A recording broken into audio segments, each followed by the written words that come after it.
How much passive income did I receive this month, and how much will I have to pay the taxman's claw? Oh, what's this? It looks like the claw has been hiding in my shed, and now it's time for him to pay me a visit. In this video, I'll show how much I received from both share dividends and premium bond prizes in April, and if you stay to the end, I'll reveal the 5 purchases I've made this month, and I'll also show how my portfolio has performed so far this year. This is not investment advice, and I'm just showing you my own journey. On the 1st of April, 3 of my exchange-traded funds paid out. The first one was VWRL. This ETF gives you exposure to over 3,600 companies from around the world. Here are some of the largest ones you would own. It really is like holding the whole global economy all in a single share. If you are starting your investing journey and have literally no idea what to invest in, then why not just own the whole world? The ongoing charge is low at just 0.19%. This ETF has risen 5.2% this year. The dividend is 2.1% spread over 4 payments a year. This month, VWRL paid out a total of £30. If you want to see how much money I have invested in each of the companies mentioned in this video, then I've listed the totals in the video description, along with some offers which could save you some money. Also on the 1st was my second ETF, VEVE. This one is similar to VWRL but focuses on over 2,000 companies from the developed world. Here are some of the largest ones you would own. Ongoing charges are 0.12%. It's up 5.3% this year and pays a fairly low dividend of 1.4% spread over 4 payments a year. This month, VEVE paid out a total of £55. My third ETF to pay out was VHYL. This is similar to VWRL but focuses on companies which pay higher dividends from around the world. Here are some of the largest ones. There are over 1,700 in total, giving you good diversification. The ongoing charge is 0.29%. This ETF is up 7% so far this year and pays 3.2% spread over 4 payments a year. This screen shows how the dividends per share have changed over time. This month, VHYL paid out a total of £65. On the 9th of April, I received some cash from GSK. The shares are up 12.2% at the time of this video. It pays a dividend of 3.2% spread over 4 payments a year. Here is the dividend history in pence per share. Since 2022, it's been rising. This month, GSK paid out a total of £200. If you are finding this video useful, then I'd really appreciate a quick tap of that like button, as it really helps out the channel. On the 10th, it was a turn of Unilever to reward its shareholders. The shares are having a pretty bad time this year, down 12.2%. The dividend is an above average 3.6% spread over 4 payments a year. As you can see here, the dividend history is robust, with Unilever able to raise the dividends year after year, a very good sign indeed. This month, Unilever paid out a total of £315. On the 16th of April, I received an envelope of cash from Rio Tinto. The shares are up 22.9% this year, and the yield is a decent 4.1% spread over 2 payments. Dividend history has been fairly volatile, and this is to be expected in the mining sector. It really can be a roller coaster ride at times. This month, Rio Tinto paid out a total of £340. Before I show my biggest dividend of all, just a reminder that if you want to start your own portfolio like I have and would like a free fractional share worth up to £100 to help start you off, then you can sign up to Trading 212 using my link in the video description, or simply scan this handy QR code and let your dividend journey begin. So here we go for the big one. On the 30th of April, I received a monstrous dividend from HSBC. The shares are up 12.3% this year, and the dividend yield is an impressive 4.2% spread over 4 payments a year. Dividend history is impressive too, the company able to raise that dividend for the last 5 consecutive years. On top of all that, HSBC paid me a total of £610.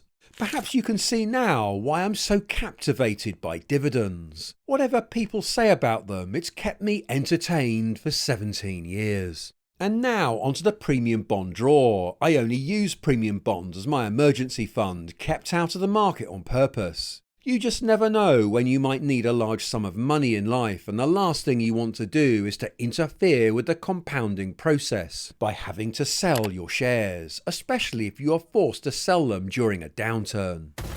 The headline prize rate is 3.3%. There is one draw a month, you have easy access to your money, and there is a chance to win $1 million each month. All winnings are tax-free. Remember that your capital is safe and you are effectively just gambling with the interest each month.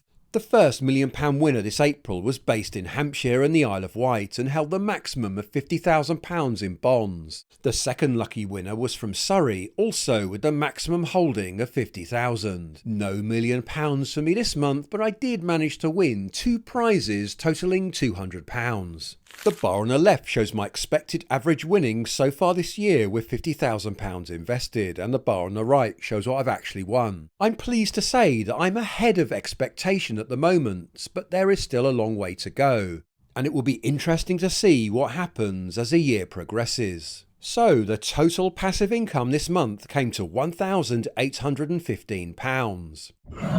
Oh, and here comes the taxman's claw to take some of my dividends away. How much will I have to pay the claw this time? Fortunately, nearly all my shares which pay dividends this month are safely tucked away inside my stocks and shares ISA, so there is no dividend tax to pay at all on those. My premium bond prizes are also shielded from tax. However, with a £20,000 ISA allowance, there isn't room to keep everything inside. 2 of my ETFs are outside the ISA, so unfortunately the claw will take some of those dividends away.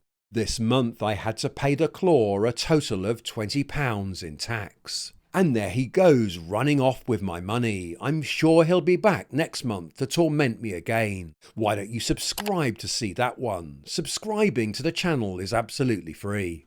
The green bars on this chart show my passive income for the first 4 months of last year, and the blue bars are for this year. All figures are after tax, so you can see what I actually get to keep. This graph shows how my average monthly share dividends have changed over time. All I've really done since I started my journey is to spend less than I earn and invest the rest. Any dividends received go straight back in as well, so the snowball grows. At the time of this video, I'm receiving an average of over £1,500 a month in share dividends after tax. I could use this to pay my bills if I wanted to, but as I still have a full-time job, I can just reinvest the dividends to help grow that money tree. The current dividend yield of the FTSE 100 is 3%, and my own portfolio is lower at 2.6%. However, as I've been investing for so long and companies tend to raise their dividends over time, my yield on the actual money invested is 6.1%. Now, don't forget that dividends are only part of the story. There is capital growth as well, which combined make up the total return. So how has the actual value of my portfolio changed after the first 4 months of 2026? Let's take a look. My complete portfolio consists of around 30 individual stocks and 5 exchange-traded funds. At the start of the year, the portfolio stood at 690k, and at the end of April it's increased to 740k. The stock market has been quite volatile this year. During the good times I keep some funds aside and put more in when the market dips. This explains why I've put 15k of new money in from wages and savings so far this year, much more than I would normally do. This gives me a net gain in value of 35k after the first 4 months of the year. This equates to a percentage gain of 5.1%. So despite all the stock market chaos this year, I'm 35 grand up so far. These are of course unrealised gains. I haven't actually sold anything to lock in a profit. Before I reveal my 5 purchases this month, here are the companies that will be paying out dividends in May. There are 7 of them in total.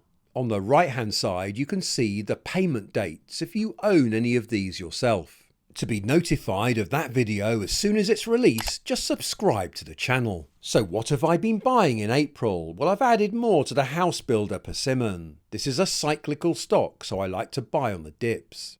I've added more to Bunzl. After a profits warning last year and a share price crash, it seems to be showing an upward trend, and I've been buying into this momentum. I've also added some more to my FTSE 100 ETF. Some weeks when I can't see any obvious bargains, I'll simply add more to this one. I've continued my purchases of Legal & General. It's a solid company and pays an impressive dividend. And I've also added more to my S&P 500 ETF. As I've already mentioned, I hold around 30 individual FTSE 100 companies in my portfolio, but there are 11 of them I would probably hold forever. To see which ones, then click this video here. See you next time and happy investing.